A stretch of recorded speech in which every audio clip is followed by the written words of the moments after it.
un capítulo muy importante para lo de adelante. Así que habíamos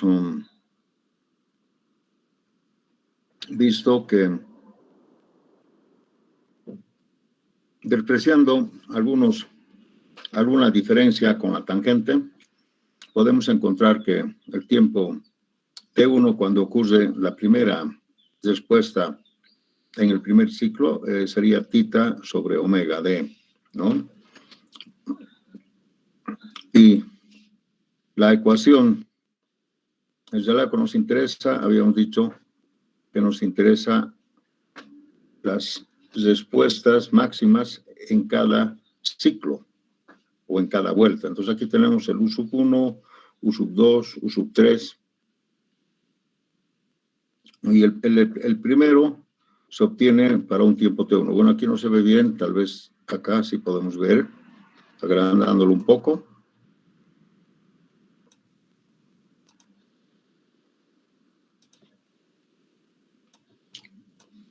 Aquí podemos ver lo que estamos hablando. Esta es la respuesta máxima en el primer ciclo. Este es en el segundo, en el tercero. Y la respuesta máxima se da para un tiempo T1. Entonces, hemos obtenido el tiempo T1 aplicando la derivada e igualando a 0.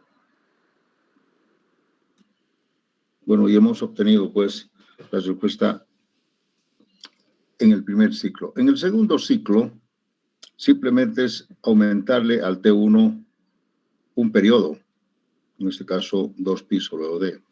Hemos hecho las operaciones matemáticas despreciando esas pequeñas diferencias. Hemos logrado que el primer ciclo sobre el segundo sería este valor logarítmico. Sacando el logaritmo natural de U1 sobre U2 sería igual a 2pi sobre beta.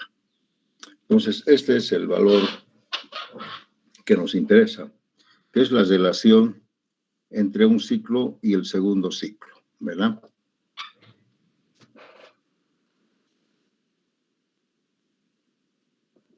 Aquí podemos ver que 2pi por beta en realidad es la parte que conocemos, ¿no? Es un dato. Y si conocemos eso, sacando logaritmos, podemos encontrar U1, U sobre U2. ¿Cuál sería la relación, por ejemplo, si hacemos con el mismo concepto, cuál sería U2 sobre U3? Tendría que ser lo mismo, ¿no? 2pi por beta. O U3 sobre U4. Todo está en función de esta expresión logarítmica, ¿verdad? Entonces aquí podemos generalizar en la siguiente ecuación. Podemos decir, por ejemplo, ¿cómo sería U1 sobre U3? Sería E, ¿no? Y aquí tendríamos que aumentar 2pi por beta y tendríamos que multiplicar, como estos ya son múltiplos de cada periodo, entonces aquí tenemos que multiplicar por 2, ¿sí?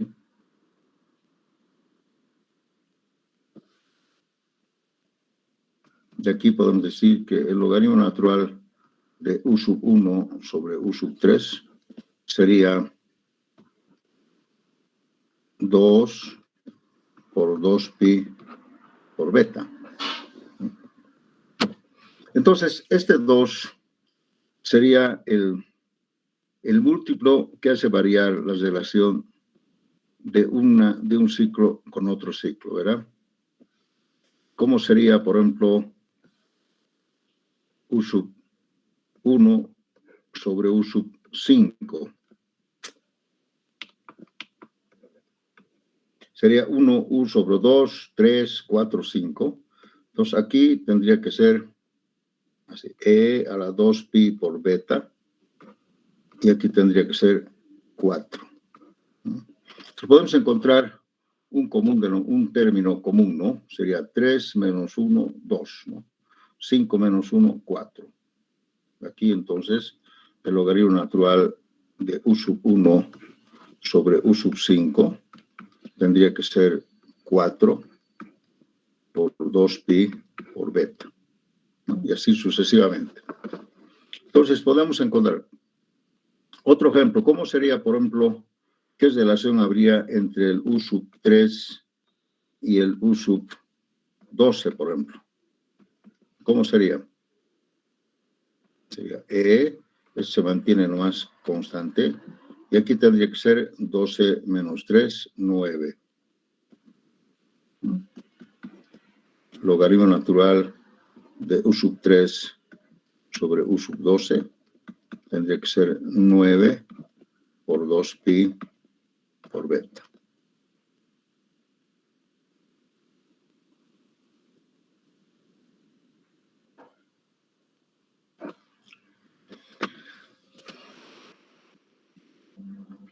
O también podría ser al revés, ¿no? Aquí podemos encontrar ciertas similitudes referenciales, ¿no es cierto? Podemos decir que pasaría 12 sobre al revés, ¿no? Entonces sería 1 sobre 9. Bien, vamos a concretar esto con un ejemplo. El ejemplo lo vamos a hacer acá, o en otra página.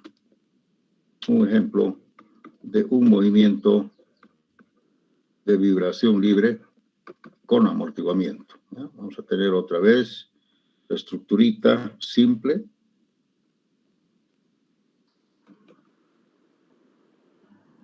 Vamos a darle un peso, supongamos que sea 28 toneladas, el K que sea 7,2 toneladas por cada centímetro, y la amortiguación, el coeficiente de amortiguación que sea 7%. Fíjense ustedes, esta estructura tiene sus valores propios con los cuales va a vibrar, ¿no? En base a estos parámetros que son propios internas de la estructura, ¿no? Su masa, su coeficiente de elasticidad y su amortiguamiento. Esto, desde luego, que tienen que ser datos, ¿no? Datos conocidos. Esta estructura está en este momento estática. Yo le aplico una carga dinámica F de T, ¿no? Y luego termino. Entonces acá vamos a decir que vamos a dejar el momento en que ha terminado esta carga dinámica, ha dejado una velocidad, un desplazamiento inicial de 4,8 centímetros, una velocidad inicial de cuarto, digamos 50 centímetros sobre segundo. Fíjense, estos datos también dependen cómo ha dejado la carga dinámica. Entonces, una vez que ha dejado la carga dinámica, esta estructura simple vibra libremente, ¿no es cierto? Entonces, ya conocemos la ecuación de vibración libre, que sería A por E a la menos beta omega T por el coseno de omega D por T menos tita. Esa sería la más fácil, ¿verdad? La más fácil.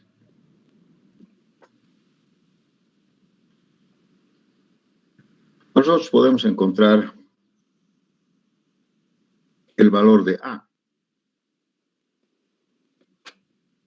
No, todavía no. Tenemos que encontrar A y B.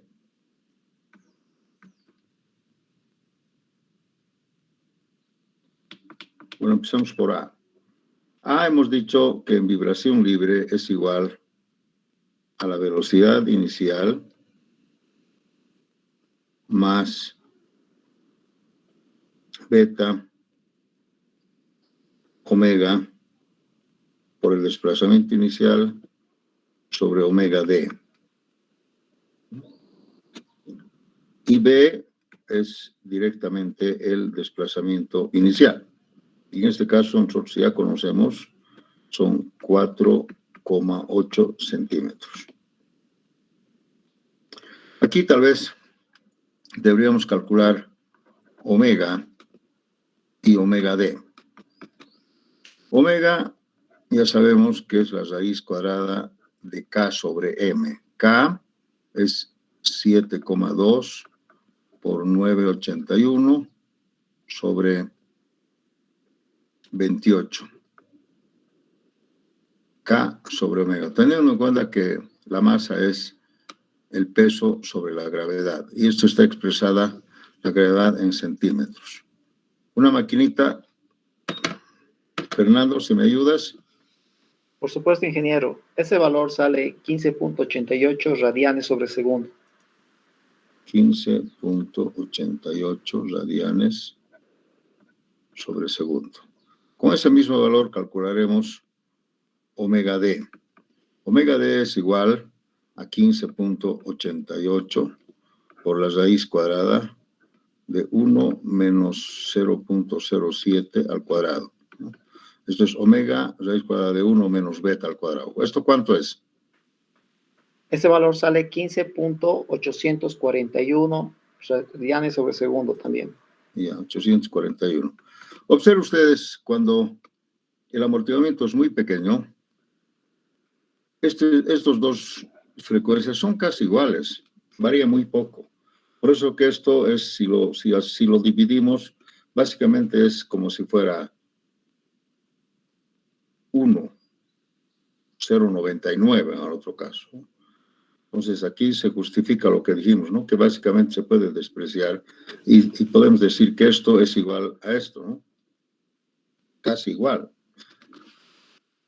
Bien, entonces acá tuviéramos entonces el valor de A, que sería la velocidad inicial 50 más beta, que es 0,7 por omega, que es 15.88 y por 4.8 dividido entre 15.841.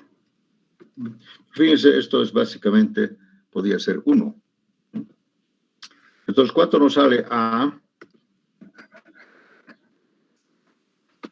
Ese valor sale 3.493 centímetros. 3.493 centímetros. Y B sería 4.8 centímetros. Entonces, estos valores se los hemos obtenido a partir de las condiciones iniciales de movimiento. Por eso decía, A y B dependen de las condiciones iniciales de movimiento. Entonces, si tenemos estos valores, podemos calcular A. A sería la raíz cuadrada de 3.493 al cuadrado más 4.8 al cuadrado. Ese valor sale 5.937 centímetros. Podemos calcular también θ, que sería el arco tangente de A sobre B, 3.493 sobre 4.80. Ese valor es 0.629 radianes. Radianes. Listo. Entonces, la ecuación de respuesta tendría que ser así. A, que sería 5.937 por E a la menos beta, que sería 0,07, por omega, que sería 15.88, y la variable T, multiplicado por el coseno de omega D, que sería en este caso 15.841 por T menos tita. Y tita sería 6.29 radianes. Entonces se supone que esto también está en radianes, ¿no? Radianes sobre segundo, por segundo queda radianes. Entonces acá tenemos un ángulo expresado en radianes. Si ustedes quieren expresar este ángulo en grados sexagesimales, tendríamos que decir pi es igual, un radián es igual a 180 grados.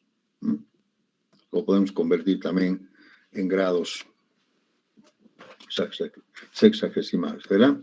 Entonces, vean, esta sería la ecuación de respuesta.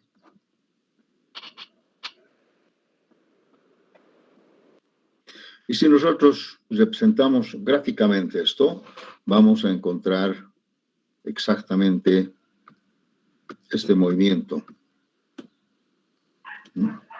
Este movimiento. Donde A, ya les he dicho, A es todo esto. Este es el desplazamiento inicial. Y empieza a vibrar libremente hasta que llega un momento en que esto se detiene.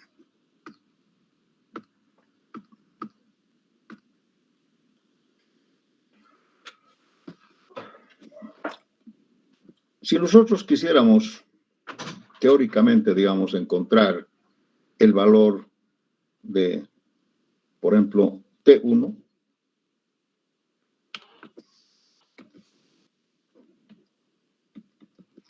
T1 dice que es más o menos tita sobre omega D. Podríamos encontrar el tiempo en que se produce la amplitud máxima en el primer ciclo. Pues, tita sería 0,629 y omega D sería 15.841. Radianes con radianes se va a quedar segundos. ¿Cuánto sería esto? Ese valor me sale 0.04 segundos. 0,4 segundos. Eso quiere decir, jóvenes, que la primera amplitud máxima de onda se va a dar cuando pase este tiempo, que es corto, ¿no? O sea, querría decir que U sub 1 sería igual a A por E a la menos beta omega T1.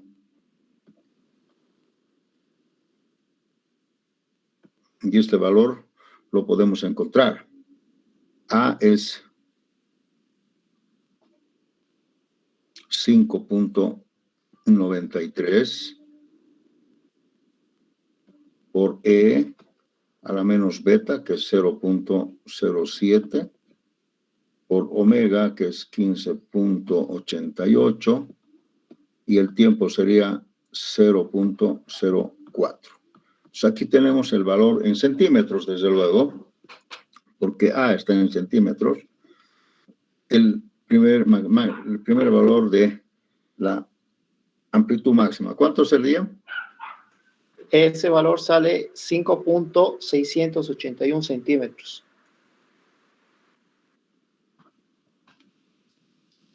Bien, como vemos siempre en este movimiento, siempre U sub 1 siempre va a ser menor que A. Siempre. ¿Por qué? Porque el A es la función logarítmica, ¿no?, que es tangente a cada uno de los puntos máximos, ¿no? Siempre A tiene que ser mayor que U sub 1. En ningún momento podría ser, ni siquiera iguales, porque esto siempre está disminuyendo, no es una horizontal, ¿no? Esta es una ecuación logarítmica que va yendo hacia cero. Entonces, U sub 1 siempre tiene que ser menor que A, ¿no? Y el desplazamiento inicial también desde luego que es menor que A, pero puede ser, es menor, tendría que ser menor o igual a U sub 1. ¿Cuándo sería igual a U sub 1?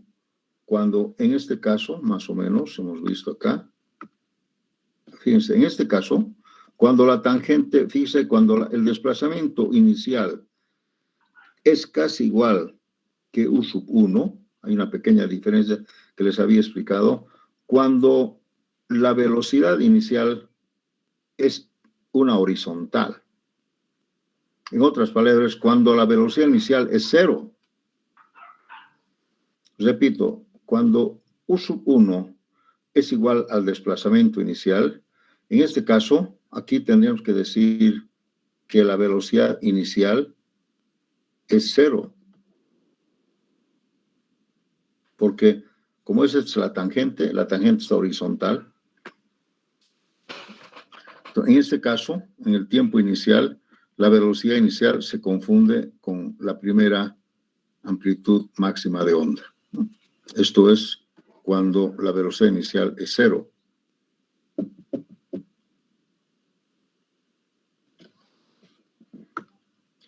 Pero si es diferente, entonces quiere decir que la velocidad inicial no es 0, ¿no?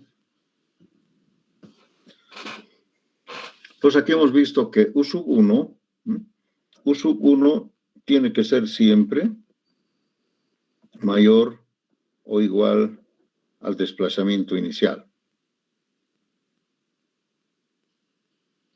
Y lógicamente U sub 1 siempre es menor que A o igual.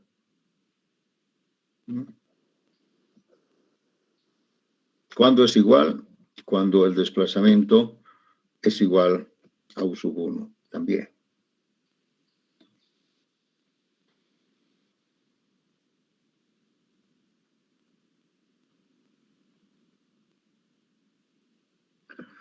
Bien, ya conocemos un dato que sería la amplitud máxima de onda en el primer ciclo. ¿Cómo sería en el segundo ciclo? Pues esto vamos a borrar acá, no va a perjudicar. ¿Cómo sería en el segundo ciclo? ¿Cómo sería U sub 2?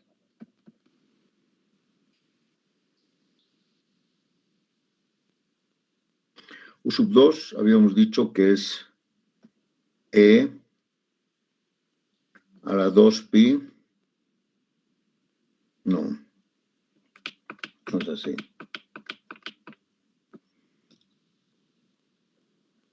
Habríamos dicho que no.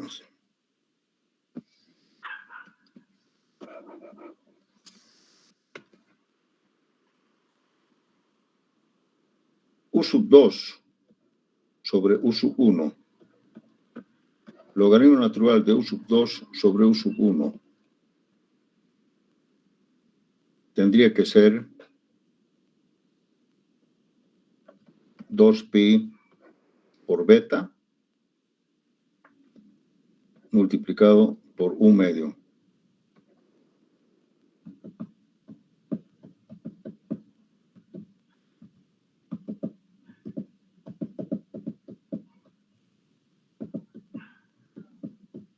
Sí está bien, ¿no es cierto? Porque U sub 1 sobre U sub 2 era 2, ¿no? Y si lo volcamos abajo sería... ¿Cuánto sería este valor? Sería 2pi por beta 0.07 dividido entre 2. ¿Cuánto sería este valor? Logaritmo natural de U sub 2 sobre U sub 1.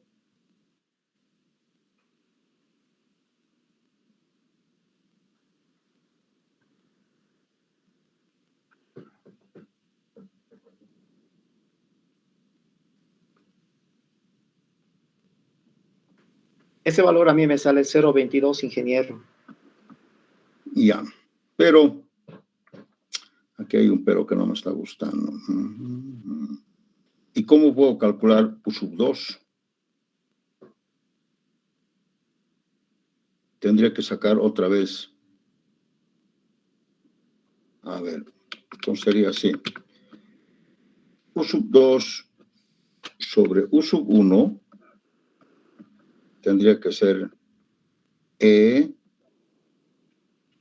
elevado a la...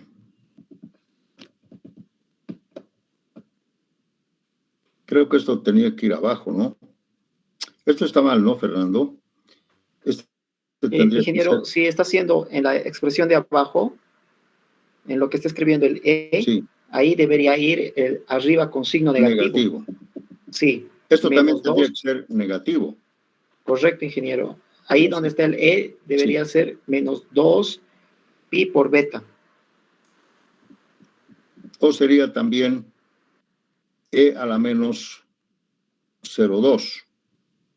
Entonces, de acá tal vez podría encontrar U sub 2, que sería igual a U sub 1 por E a la menos 0,2. O sería, como U sub 1 es 5,681 por E a la menos 0,2. ¿Cuánto sale U sub 2?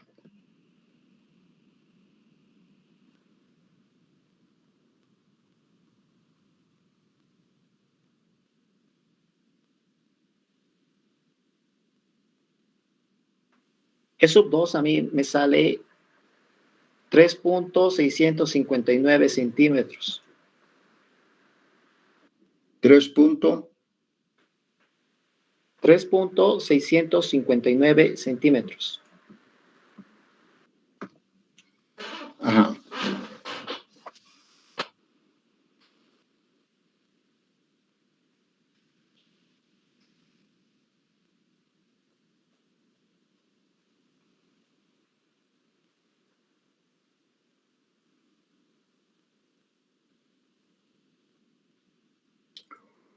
Bien. Entonces, también podemos calcular U sub 3, ¿no? Esto seguramente dividiendo entre 3, ya no va a ser 0,2. Multiplicamos por eso. Entonces puede haber un valor que va constante. Lo que me interesa es saber, a ver, si U sub 1 es 5,681,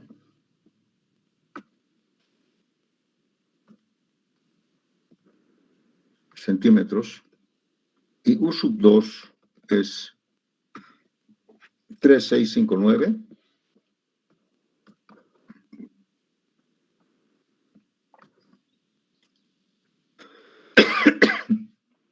De aquí podemos, a ver, tal vez podemos hacer una cosita. ¿Cuánto sería U sub 3? A ver, ¿qué me dice Fernando? Aquí, esto, vamos a multiplicar, esto ya no sería entre U sub 2. 3 sale, ingeniero, 2.357 centímetros. 2.357 centímetros. Pero aquí hay una constante, ¿no? Por ejemplo, el porcentaje 3,659 sobre 5,681, en porcentaje, ¿cuánto saldría esto, Fernando?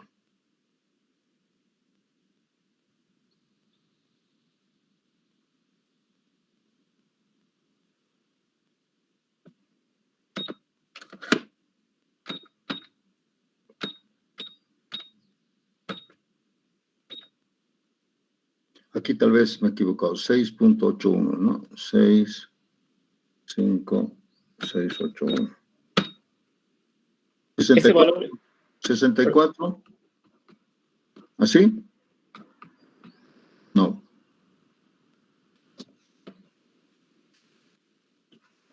sí, ingeniero, 64.415% me sale. Ya, está bien, 4%. ¿Qué quiere decir esto? Que entre la primera onda y la segunda onda, ahí disminuye un 64%. Lo que quería saber si es lo mismo acá. O sea, 2.357 dividido entre 3.659. ¿Cuánto sale esto? Este es entre la segunda y la tercera. ¿Lo mismo?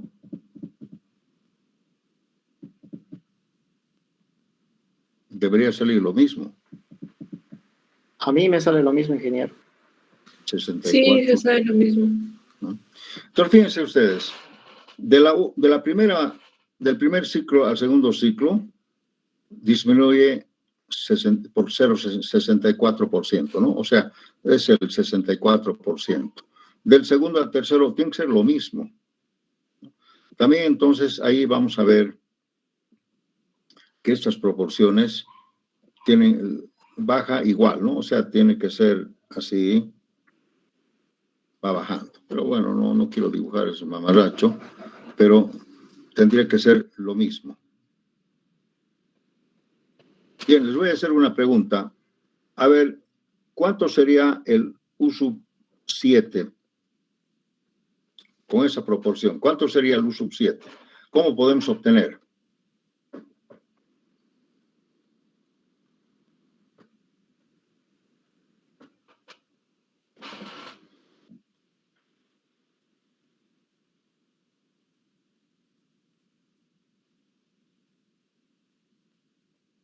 A ver, o hagan, si quieren, saquen el 4, el 5, el 6, o si no, directamente del 1 al 7, o del 2 al 7, del 3 al 7, como vean, conveniente.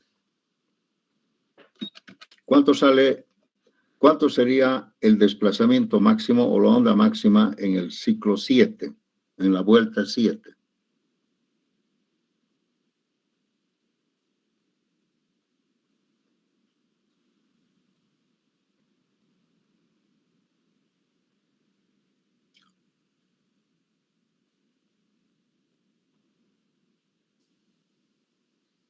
A ver, Fernando, dales una mano. Está bien, ingeniero. Sale 0.406 centímetros.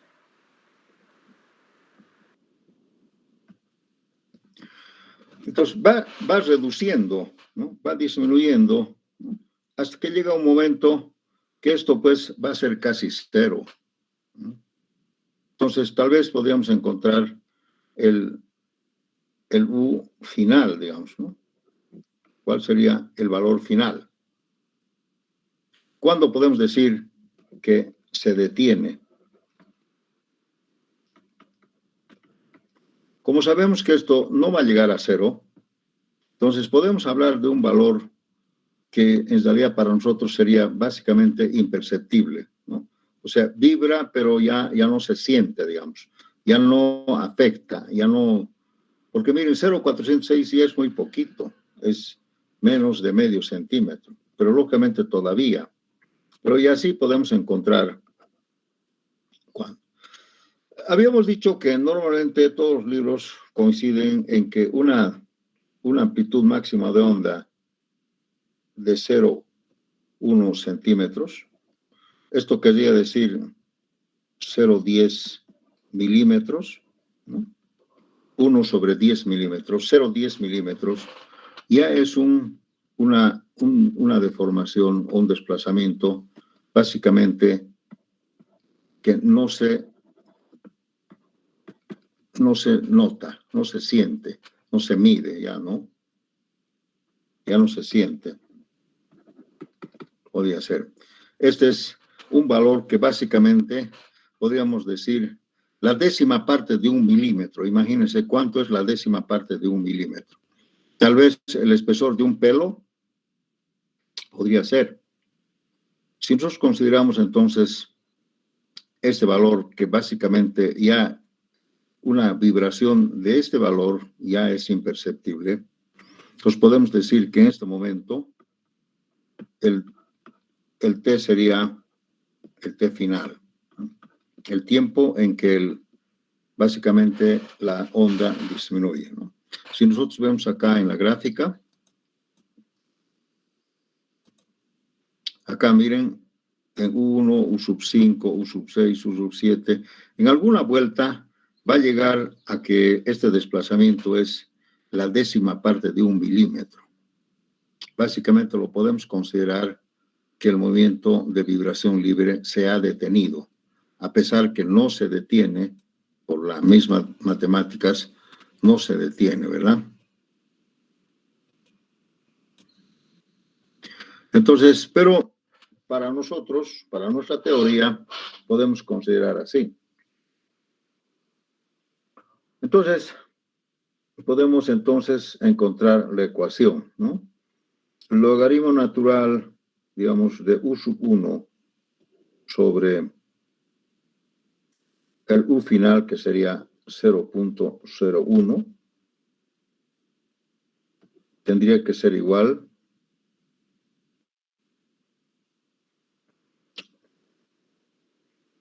a E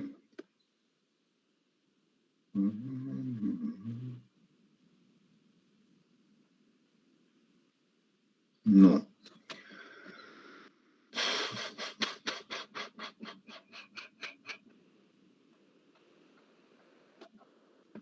Vamos a hacer esto.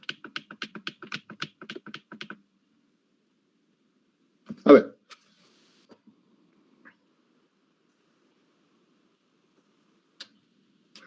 Así, tal vez. Yo soy UT sería igual a A por E a la menos beta omega TF. Vamos a poner con rojo, TF.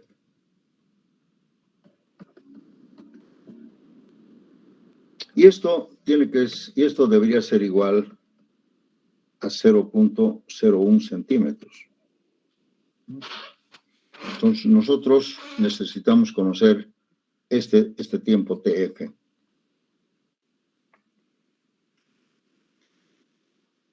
Entonces, si despejamos acá TF,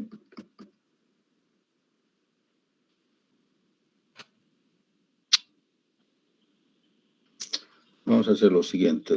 Aquí vamos a hacer algunas operaciones todavía, ¿no?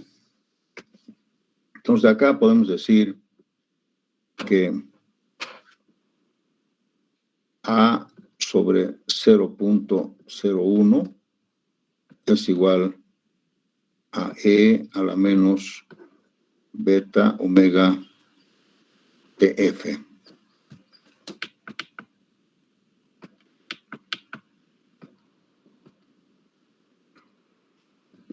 O también podemos decir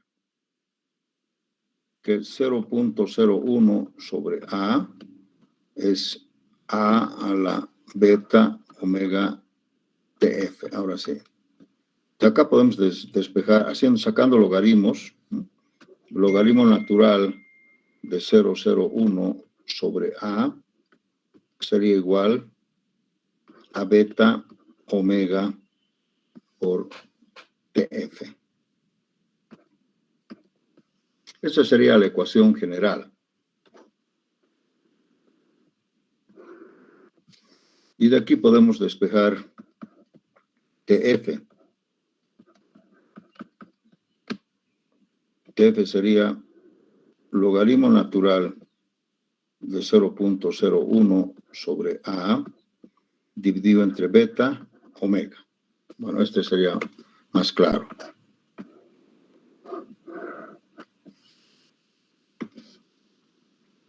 En nuestro caso, ¿cuánto sería esto? Logaritmo natural. Perdón, ingeniero, que lo interrumpa. Sí. Creo que en la expresión donde está el cuadro de negro en la parte superior, sí.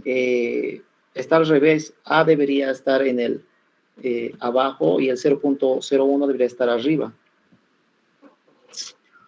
A ver, vamos a ver. Hasta aquí está bien. Ese está bien, ingeniero. Ya. Aquí esto está bien. Ah, no, tienes razón, claro. Cierto. Entonces, esto está mal. Sí, sí, tiene razón. Eso está mal.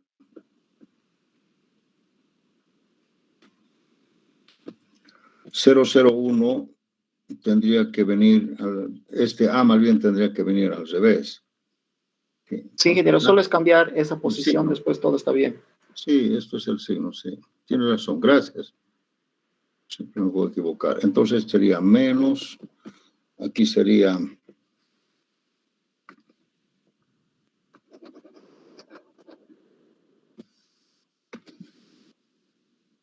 A sobre 0.01. Y aquí también vamos a cambiar.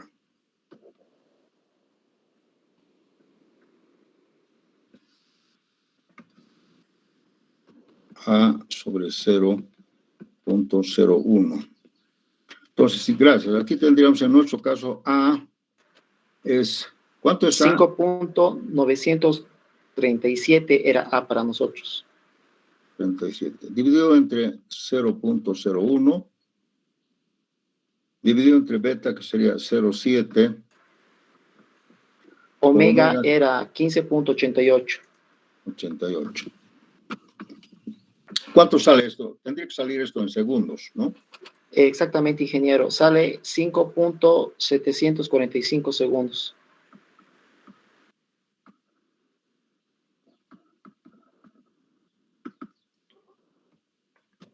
Eso es. Entonces, aquí podemos ver que supuestamente cuando pasan 5.745 segundos, el movimiento en vibración libre en realidad no se detiene, pero supuestamente llega a este valor mínimo. Lo demás ya es básicamente especulaciones matemáticas, porque la décima parte de 1 milímetro básicamente ya no afecta en nada, ¿no? Y les quiero comentar que en realidad todos los cuerpos están vibrando. Alguna vez ustedes van a percibir cómo, digamos, ven por ejemplo un poste de metálico que es el más sensible, un poste de luz, por ejemplo, y ustedes tocan con la mano, van a ver que hay una vibración leve, mínima, está vibrando constantemente. O sea, los cuerpos están vibrando indefinidamente. Un poste o cualquier otro, seguramente un edificio también está vibrando, ¿no? Pero con una vibración muy pequeña, ¿no? Que en realidad es infinita. Siempre los cuerpos están vibrando. Y aquí podemos demostrar con esta teoría matemática que nunca un cuerpo supuestamente nunca está estático, pero para nosotros puede que esté estático, ¿no es cierto? Cuando un valor es mínimo. Eso es. Bueno, aquí vamos a encontrar algunas incongruencias, ¿no? Si hemos dicho que 5,745, si el T final es 5,745 centímetros, nosotros podríamos obtener... En segundos es eso, Inge. Perdón, segundos.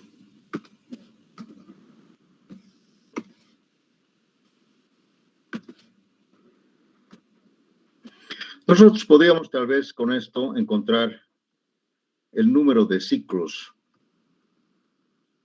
con los cuales llega hasta este valor. Pero van a ver ustedes que aquí hay una pequeña diferencia. ¿Cuánto sería? Entonces sería 7.745 segundos dividido entre el periodo. Vamos a calcular el periodo, ¿no?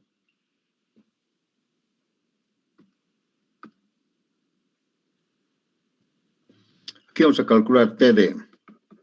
El periodo sería 2pi sobre 15,841. El periodo de la vibración libre. ¿Cuánto sería esto?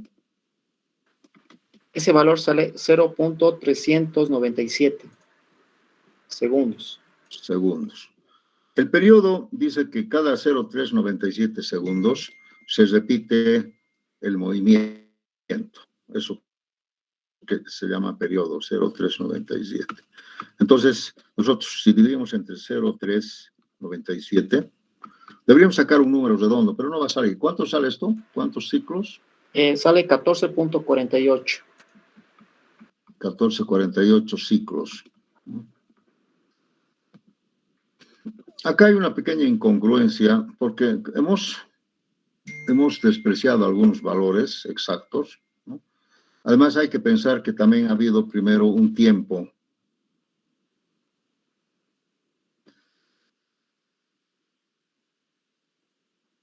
no sale exacto. ¿Cuánto debemos considerar? Tal vez 14 ciclos, tal vez, ¿no? O 15. ¿Cuál sería? A ver, vamos a hacer una prueba.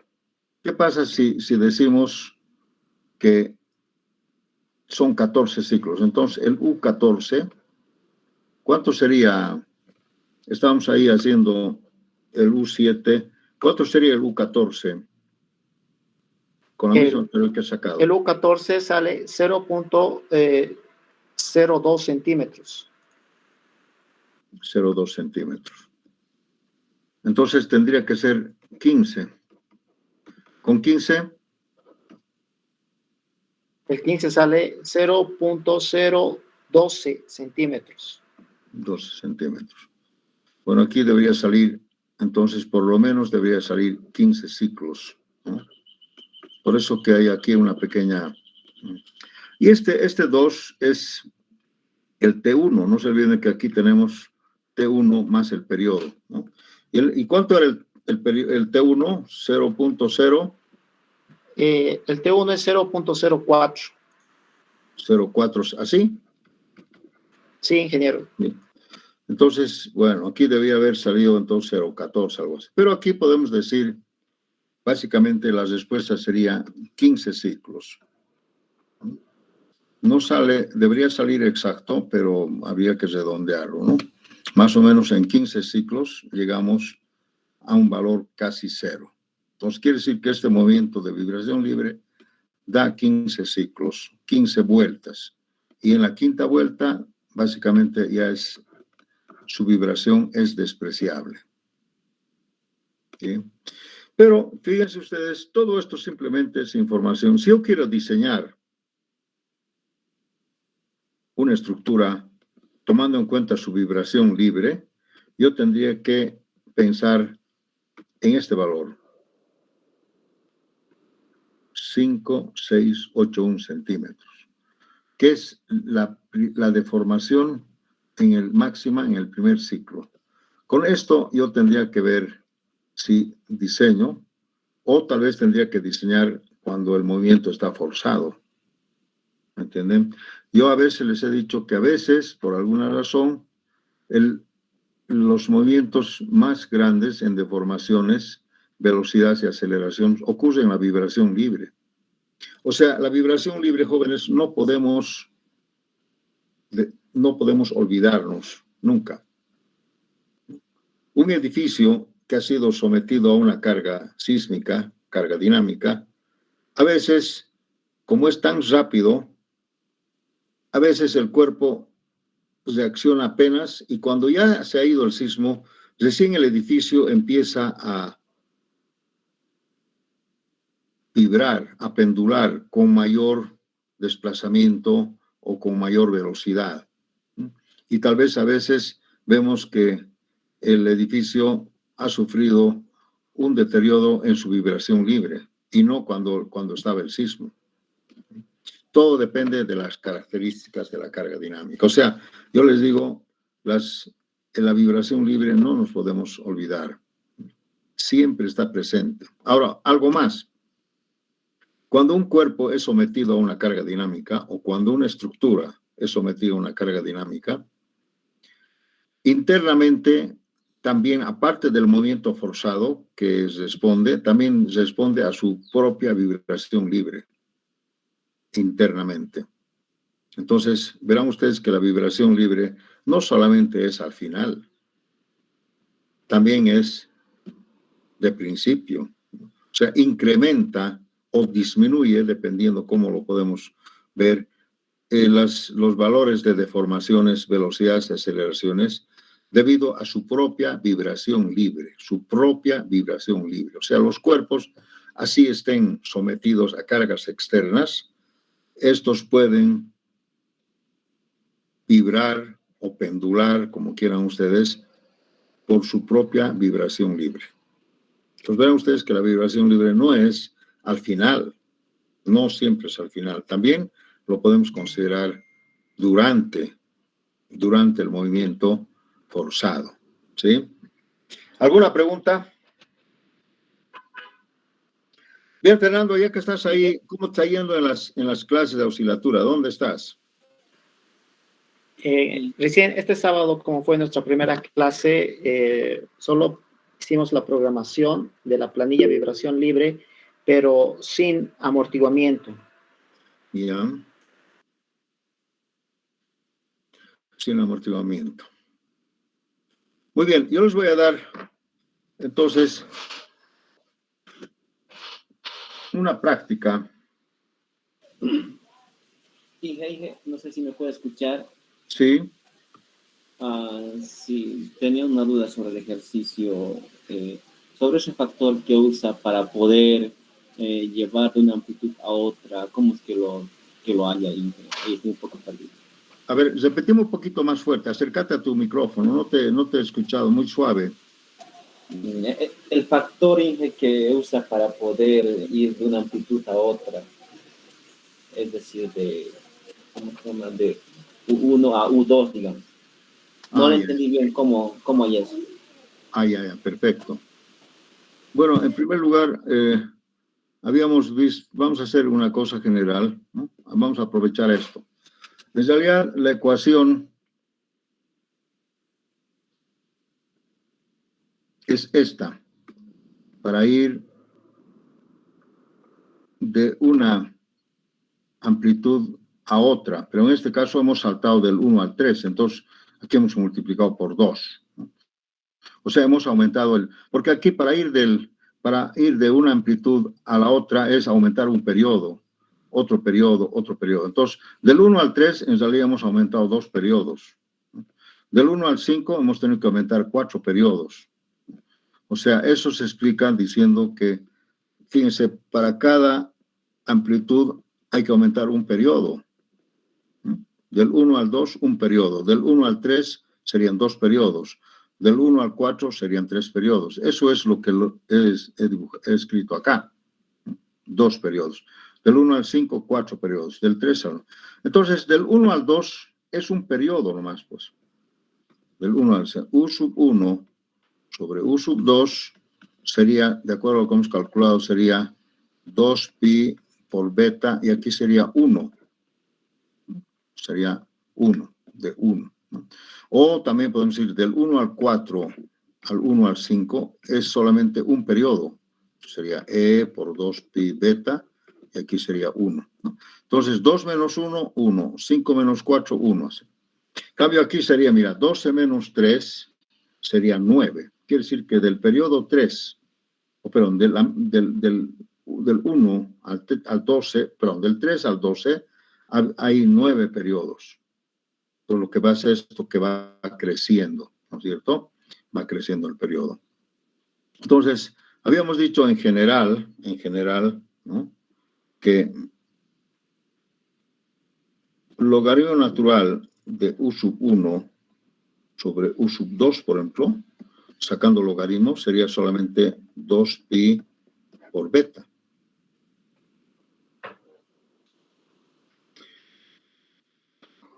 Miren, ese sería el factor.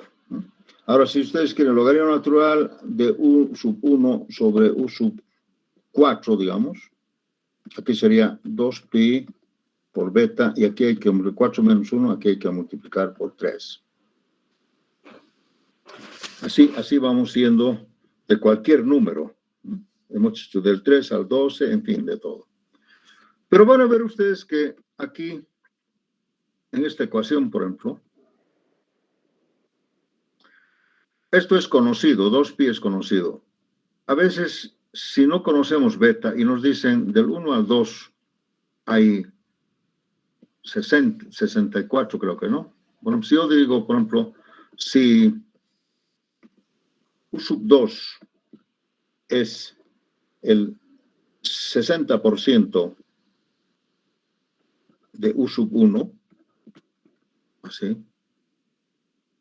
O sea, quiere decir que la amplitud 2 se reduce al 60% de U sub 1. Entonces, acá podemos decir que U sub 1, no, U sub 2, ¿no? U sub 2 sobre U sub 1 es 0,6.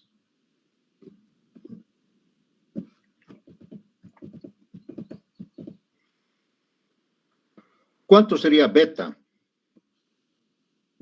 ¿Cuánto sería el amortiguamiento?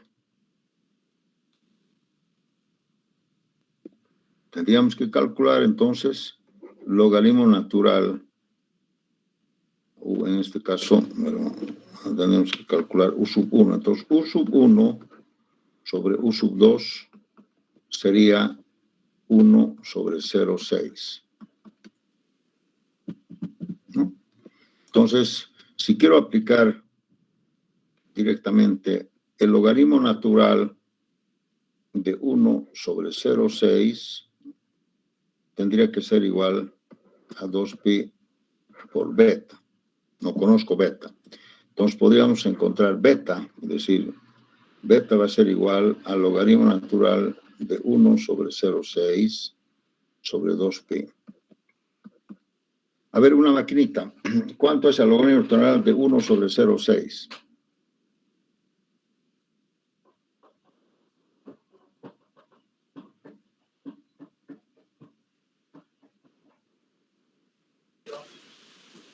$0,081 saldría. 0,081. Esto quería decir que beta sería 8,1%.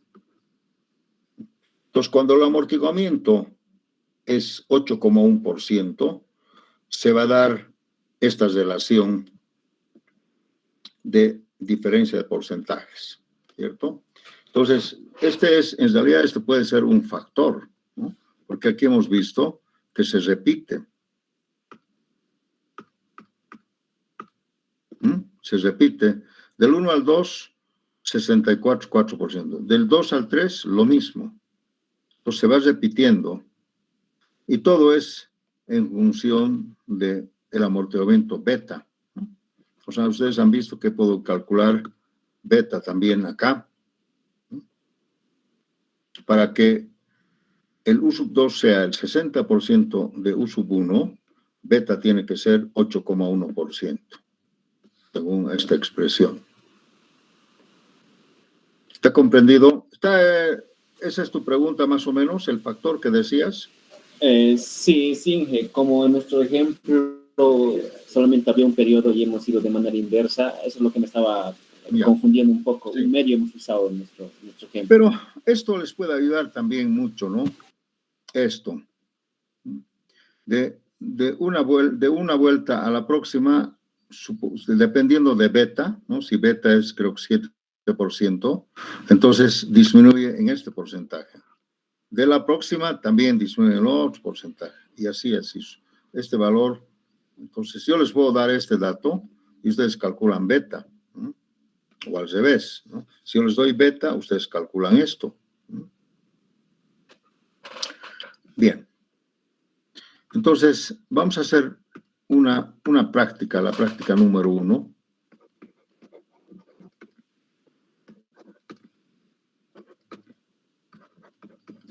Lógicamente, esta práctica es vibración libre con amortiguamiento.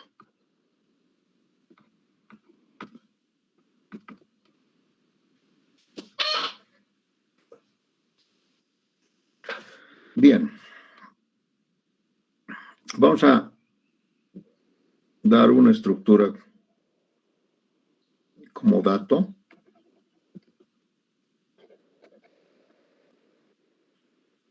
Aquí que sea 250, mucho tal vez. Creo que no hay tantos, 60 toneladas. El K que sea 12 toneladas centímetro. Y la amortiguación que sea 6,5%.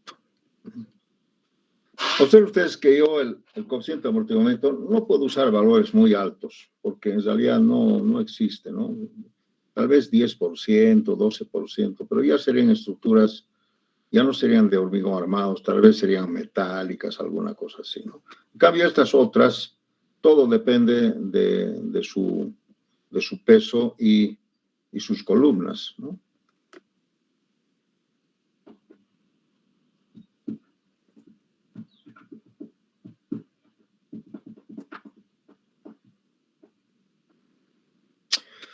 Vamos a hacer así. No les voy a dar K, ustedes lo van a calcular K.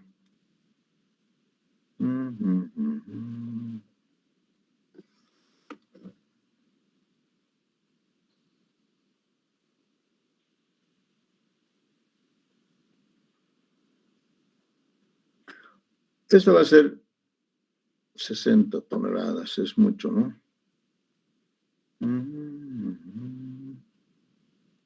Bueno. Tal vez salga un disparate, no vale la pena. Ahora vamos a poner nomás K. Ya. Una forma también es calcular la columna de este tanque de agua. Pero eso vamos a hacer otro ejercicio. Vamos a poner así nomás. K. Esos son los datos. U sub 0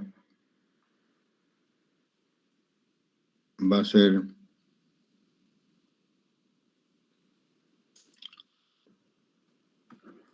6,8 centímetros. La velocidad inicial en ese momento va a ser 0.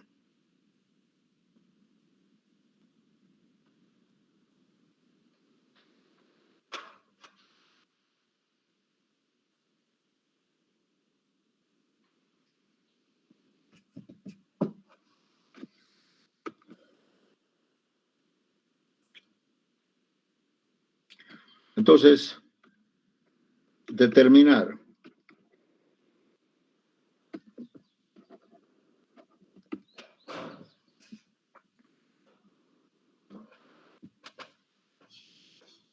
A,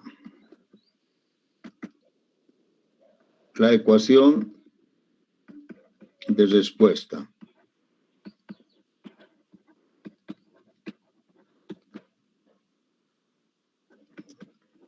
En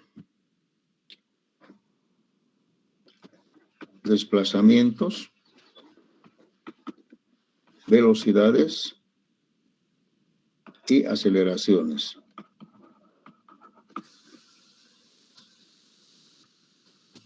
Y su gráfica correspondiente.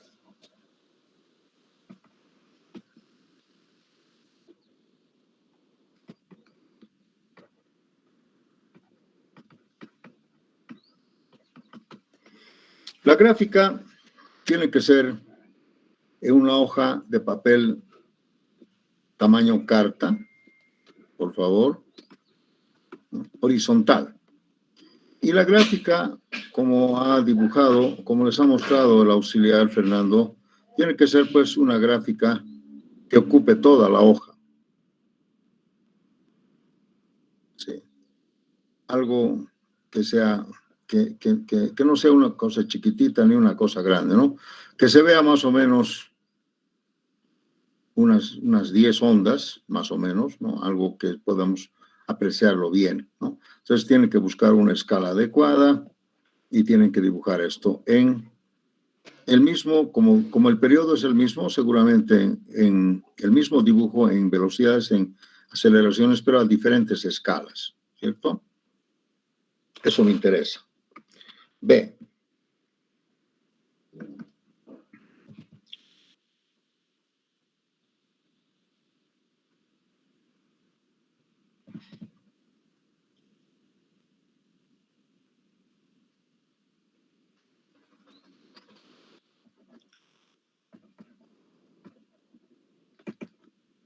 relación de desplazamientos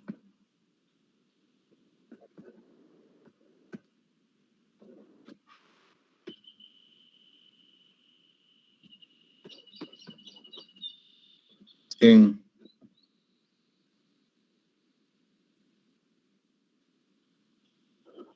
cada ciclo.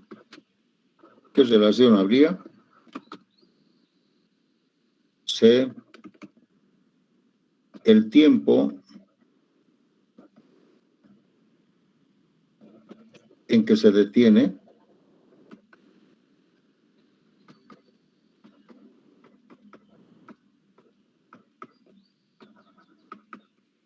y de el número de ciclos. Ustedes han visto que aquí había una pequeña, quiero la interpretación de ustedes, ¿no? Seguramente por los redondeos algo no van a sacar algún valor, pero aquí me interesa saber esto. Entonces, vamos a hacer esta pequeña práctica y le vamos a dar también una fecha de entrega. Tenemos una tarea, ¿no? Que tienen que entregarme, creo, no sé qué día. La entrega de la tarea va a ser una semana. Hoy es... Fernando, ¿cómo era de la tarea? ¿Cuánto tiempo les di? La tarea les dio para este viernes, ingeniero, que sería 18. Ay.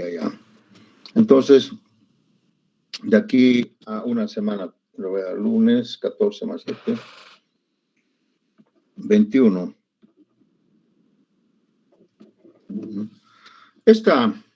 Bueno, Fernando les va a guiar un poco. Esta hoja la vamos a utilizar.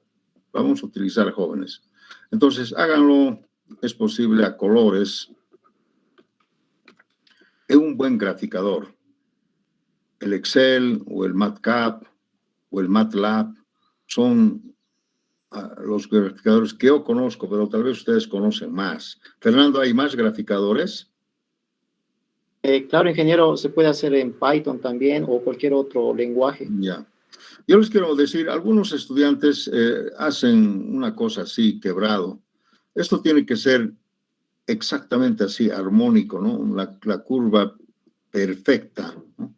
Usted no sabe, esto es sinoidal, cosenoidal, o sea, eso tiene que ser perfectamente armónica, ¿de acuerdo? Hagan un buen dibujito, que sea bien notorio. Vamos a calificar en base a esta presentación. No hagan a pulso, como yo estoy haciendo. Tiene que ser utilizando nomás un graficador computacional, ¿no? Para que salga pues una cosa bonita, ¿no? Bien, con los periodos, los tiempos, en fin, ustedes pueden hacer como quisieran, pero háganlo bien presentable. No hagan a pulso. No tiene sentido. Mire, ese es un mamarracho, no me ayuda. Porque eso lo vamos a utilizar. Y les voy a recomendar algo. Ustedes me van a entregar a mí uno y quédense ustedes con una copia. Van a ver que lo podemos utilizar, ¿no? Ahí vamos a ver. Yo les puedo preguntar, decir, en qué tiempo el desplazamiento es 2 centímetros o la velocidad es 40 centímetros sobre segundo, en qué tiempo. Seguramente con este graficador ya al tiro nosotros nos vamos a ubicar, ¿no? En qué tiempo se da diferentes valores de desplazamientos, velocidades, aceleraciones, ¿no? O sea, quiero que palpen un poco con un buen graficador. Muy bien, jóvenes. Voy a terminar la clase acá. ¿Tienen alguna pregunta? Ya, Fernando, ¿tú quieres decirles algo? Yo voy a terminar mi clase acá porque tengo otra de hormigón armado 1. No, Inge, creo que todo estaba claro. Ya. Muy bonita la clase. Muy bien, muchas gracias, jóvenes. Hasta la próxima clase, que sería mañana, ¿verdad? Hasta luego, Inge. Hasta luego.